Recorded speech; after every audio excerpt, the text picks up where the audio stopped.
Okay guys, this is Tim with linespeedjedi.com. Today I'm going to show you how I like to do a single spey cast. It's basically going to be a 10-part, more or less, recipe for a successful single spey cast, and I'm going to have a couple secret ingredients that really help me overcome being real inconsistent, a couple really good tips that will hopefully make it real clear how simple this cast can be.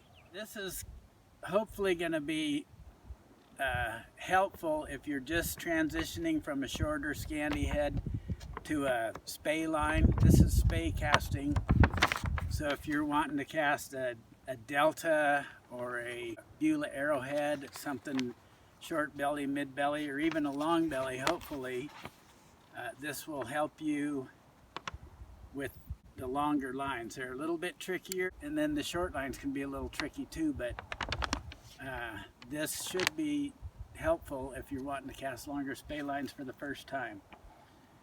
So our first step is we are river right, so we want to cast left hand up, and I'm going to put my dominant foot forward, and I'm going to point my toe at the target. This is really important that we first aim at the target, and then we keep our toes planted, our feet planted, our dominant foot forward, and twist to the dangle. Okay, you twist the rest of your body but your feet to the dangle so you're facing it. And for the lift, we're going to do a shotgun lift with our rod is going to be down, our line's going to be tight, and when we lift, we're going to lift across our body like this. Okay, we're going to lift slow and smooth, and from here on out we don't want any slack to come into the line when we cast. Okay, so start our lift so slow and smooth. The third thing we do when we sweep, we want to straighten out this bottom hand.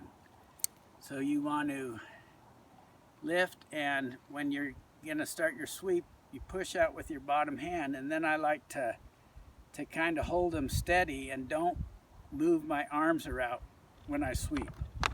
I want to sweep with my body. That's the most important thing probably in getting anchors that are consistent. That's pretty much what helped me to be able to, you know, fish all day using or part of the day anyway, with a single spey cast and have consistent anchors, is to sweep with your body. Okay, so we lift, push out with that bottom hand, and then when we sweep, we keep our elbows in front of us and we just rotate our body until we're facing the target again. So it's like this: lift, push out, sweep, and we don't move our arms. We keep them right out in front till we're in the firing position. Okay, so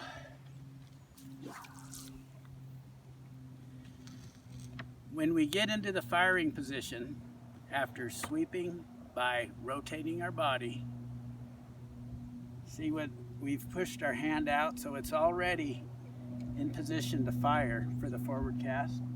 And then, especially with longer lines, if you're just starting out with longer lines, it's going to feel pretty weird, but you have to drift high to keep the bottom of your D-loop off the water. So like with and you can drift high with the scandies, but for a long belly, you especially at first really have to. So lift, push out, sweep with your body, and now kept our elbows out in front of our torso. Now we drift high, and for the forward cast with the longer lines, it'll really help you to fire your forward cast right as the line is touching down. If you wait too long on a long belly line or on a regular long spey line, it'll stick to the water and you won't really be able to tell what's happening, but that's usually what happens. You sweep around, wait for it to land, and then when you cast, you get that. So if you throw your forward cast right after you drift up, and then throw it before it splashes down, or at least so when you do cast, you're doing it as it's splashing down. So it might feel like you need to do it right before it does splash down, right? Like that. And if you try that with too short of a line, you might blow your anchor. But if you do it with a long line, you'll have a nice, light, sweet anchor, and then as you get good at it, you'll be able to adjust your forward cast to as you get used to the single spey with a longer line. The other thing on the forward cast, you do have to use both hands, but you want to make sure and pull with your bottom hand and not just use your top hand. If you get to go, using a lot of arm, like if you get your arm back here, then you'll have to use your top hand.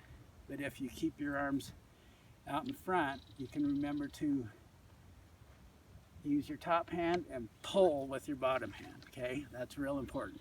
The other thing I want to mention is during the sweep, you don't want to really put a lot of bend in your rod until you're passing your target. So if I'm casting out there and I'm starting here and I sweep, I lift, push out, sweep with my body, I don't want to just take off sweeping real quick right there. I want to sweep slow until I'm even with the target, and then that's when you accelerate a little bit and put the bend in your rod when you're facing your target. You bend your rod too early, you'll be throwing your anchor all over the place, okay? So that's another important thing. Okay, another point I want to make about the sweep is you want to sweep at a speed that will make your fly land just upstream of your line of sight and your target. So if I'm aiming quartering downstream or a little more across stream, I don't want my fly to land where I'm going to cross over it with the cast, but I don't want it to land way up there. I want it to land just above where my line is going to fly. So if you adjust that with the speed of your sweep, then you'll find that your anchors will really be consistent. And also if your fly lands out in front, you won't get hung up in the brush behind you as much. So we'll go over it one more time, see if I remembered everything. I'm going to point dominant foot towards the target. I'm going to rotate my body downstream with my feet still pointing at the target, so I'm all twisted up. I'm going to lift slow and smooth, push with my bottom hand, rotate. That sucked. Okay, here we go. By pushing out with my bottom hand, and once I've straightened it a little bit, I'm going to rotate my body as I pass my target. I'm going to put a little more bend in the rod. Okay, I'm going to rotate a little faster. Then when I throw my D-loop out, not exactly behind me, but like at about 4 o'clock after the sweep, I'm going to drift into position, high, especially for a long line, and then remember to cast just as my fly is touching down, slightly before. If you're not used to it, I'm going to pull with my bottom hand smooth and not forget to use my top hand too. And the other thing that I would say, if you really want to get good at any of the casts, but especially the single spey, is to cast to really practice a lot. You know, just cut your fly off, come down to the river, and spend a lot of time, and that'll make your casting get really consistent. I hope that helps, and let me know what you want to see next.